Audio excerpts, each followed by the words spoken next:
Hola y bienvenidos a todos. Good morning, everyone, and welcome. Welcome to the Center for Spiritual Living Puerto Vallarta, where we are a community that is dedicated to providing spiritual tools for living a happy and full life. My name is Karina Shear, and I am the spiritual director and founding minister here at the center.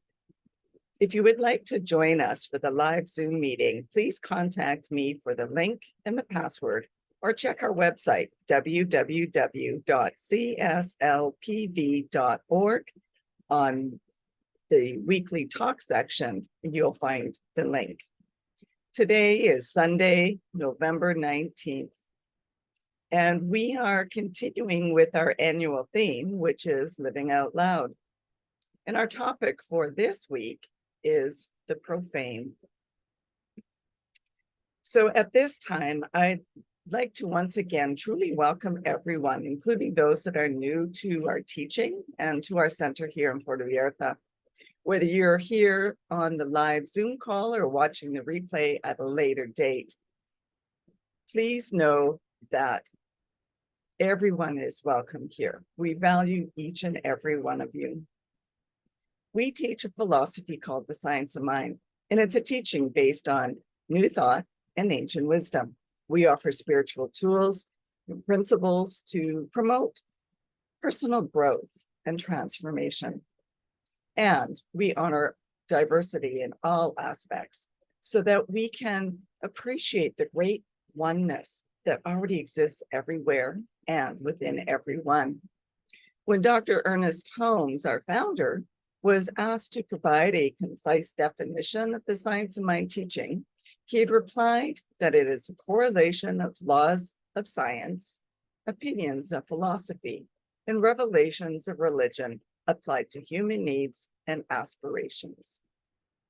So each week we offer a service with an inspirational message. And we are meeting in person at noon, as well as 10 a.m. on Zoom. So if you'd like to join us for either, please let me know so that I can expect you and welcome you. So each week we start with our news and updates for the center. And if you would like to have a one-on-one connection for a spiritual mind treatment to assist you with emotions or change or whatever it is that you're experiencing in life, or would like to experience more of, then please connect with me. And if you would like to commit to being a member of the Center for Spiritual Living Puerto Vallarta for this upcoming year, or if you would like to be on our board of trustees, then please contact me as well so that you can be sent the current form. I'd also like to remind you to like and subscribe to our YouTube channel and our Facebook page. And if you're interested in learning more about the science of mind teaching, we are starting a new class, Change Your Thinking, Change Your Life. We'll also have a few other interesting workshops offered later this year. And please connect with me or check our website to find out the details of all the upcoming classes. And if there's a specific class, like book study or workshop, that you would be interested in taking, then please let me know so that we can plan for these as well. And now, as we do each week, let's review our purpose, vision, and mission statements. We have a grand purpose here each week, and that is to awaken and celebrate diversity and to love and serve our community. We do this by means of our vision, which is creating the life you desire. And this is supported by our mission to provide spiritual tools for personal growth and transformation. And if you would like to read the full purpose, vision, and mission statements, you can find them on our website as well. So human beings have been designed for physical connection. Yet this natural design of how we interact with our bodies is often classified as profane. Certain words are considered profane, regardless of the intent that's behind their use. So this month, we've been invited to see the entire experience of life as sacred, including the mundane and the profane. We are not profane beings. We are all divine expressions of the one source.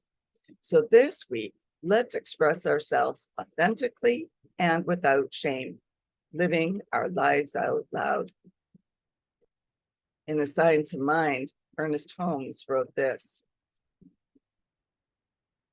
all of life is bound together by one common law of love, and love is the self-givingness of spirit.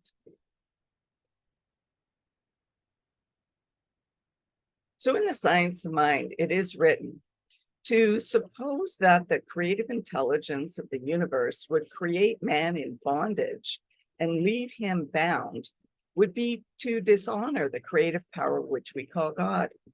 To suppose that God could make man as an individual without leaving him to discover himself would be to suppose an impossibility.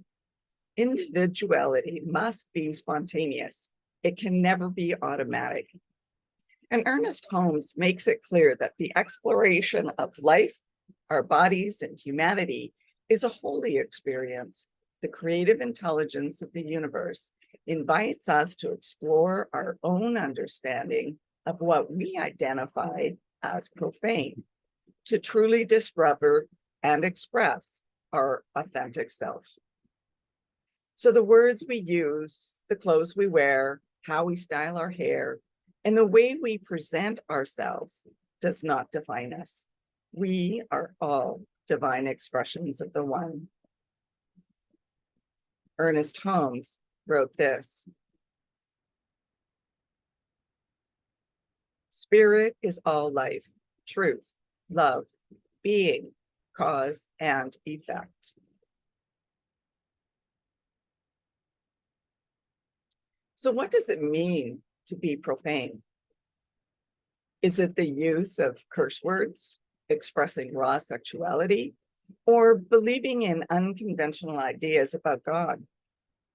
Profane is a word referring to that which is associated with the secular, not religious. It is considered an antonym of the sacred. As we expand our thinking, we understand that God is present in every experience, including the profane. In The Science of Mind, we say that all life is creative. And who are we to judge the creative expression of spirit itself? The concept of profanity changes from culture to culture. For example, a thumbs up is a positive sign in American culture, but its equivalent is giving the middle finger in the Middle Eastern countries. In Japan, tipping for services is considered an insult. And sexuality is taboo in some cultures, yet embraced in others. We all have the opportunity to seek the sacred nature of experiences that are culturally defined as profane. So in the song, Truth Hurts, Lizzo raps, I just took a DNA test. Turns out I'm 100% that bitch. Lizzo is a global phenomenon who redefines sexuality, cultural standards of beauty, and self-expression. She reframes what it means to be a bitch. Songs like Good as Hell inspire people around the world to kick off your shoes, take a deep breath in, and time to focus on you.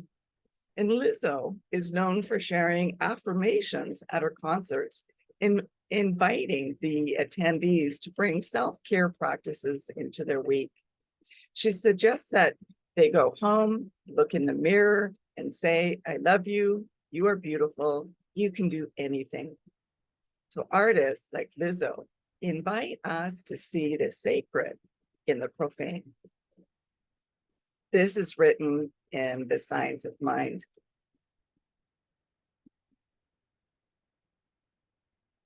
Man is one with everything, physical in the physical world, one with the soul of the universe in the subjective world, and one with the Spirit of God in the conscious world.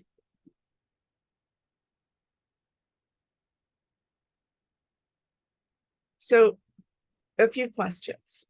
Is marijuana a harmful drug or a medicinal plant that serves as a healthy alternative to prescription medications? Is the curse word a defiance of God or a defiant form of self-expression? Culturally, we see the profane as words or practices that defy the norm. However, humans' treatment of each other could be considered profane. Governments that value the lives of the rich while their country's citizens are hungry and living in the streets could be considered profane. The prevalence of human trafficking, mass incarceration, and over-policing of impoverished people may be considered more profane than the use of a culturally defined cuss word. Or maybe religious organizations focusing on tradition and ritual instead of the invitation to deepen one's relationship with spirit could be considered profane. To some people, the word God is profane. How can we become more accepting of words or practices that have been historically classified as profane? How do we shift our focus to see the spiritual truth of everything, including what is considered as profane? So it's important to understand the reasons behind societal taboos and how language has evolved. What was once considered offensive might now be more socially acceptable.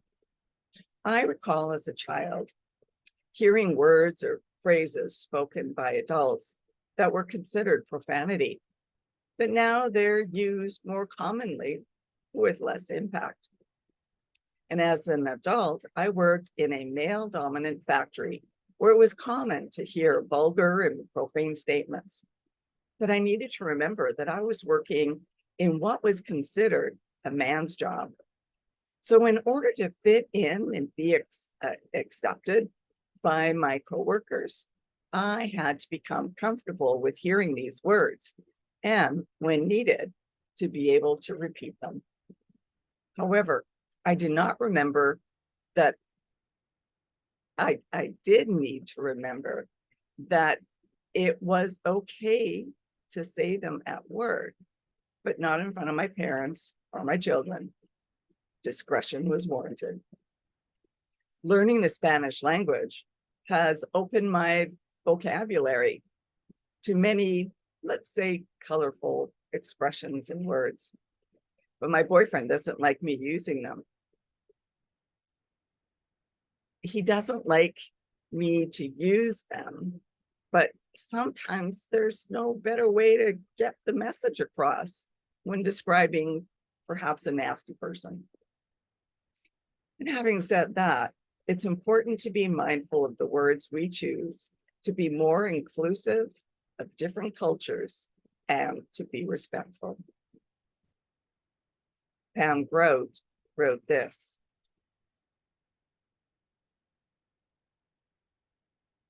"Judge not" means more than refraining from judging others. It also means keeping your consciousness open.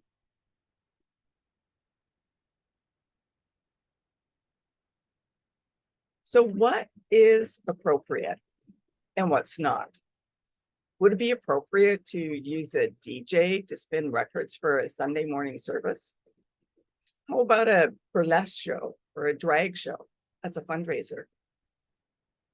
When we shake off the old ideas of what constitutes spirituality, we can then make room for the profane to enter the sacred. Expanding our own understanding of the profane invites subcultures often excluded from spiritual communities to participate. I've attended many drag shows at the local entertainment venues, including the annual fundraiser, What a Drag, where men dress up as women and perform songs and dance in a competition. And all the proceeds go to the local women's shelter for women and children that have left abusive homes. And this is a local charity that the Center for Spiritual Living Puerto Vallarta supports each year. In sacred secularity, this is written.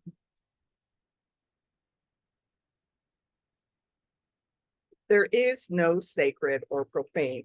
In fact, there is nothing that is not sacred, since all of reality is interrelated.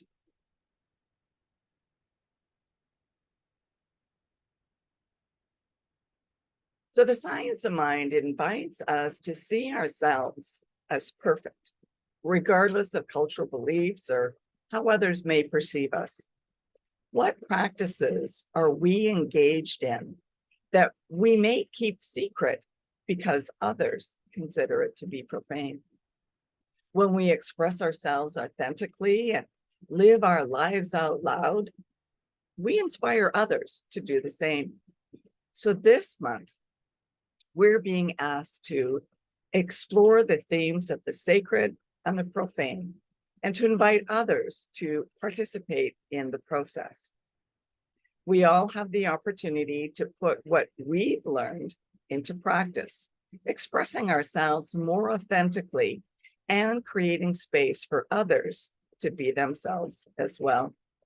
When we include voices of people from all walks of life in our spiritual communities, we are taking a crucial step to create a world that works for everyone. So today I'll leave you with this quote.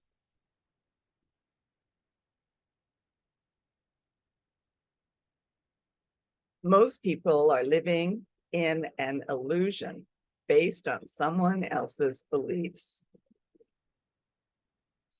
And that leads us to our weekly affirmation. And today it is, I am a holy being, just the way I am.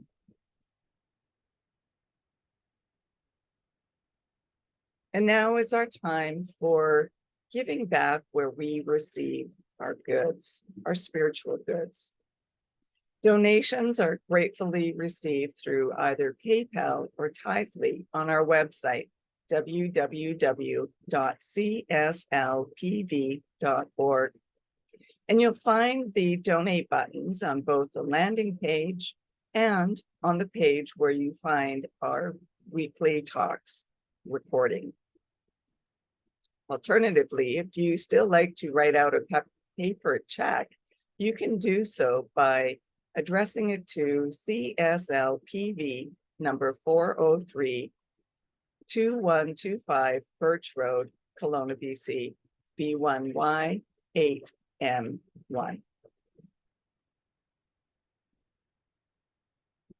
And if you would like to join me in our offertory affirmation, I know that my giving blesses and multiplies all that I am, all that I have, and all that I give and receive.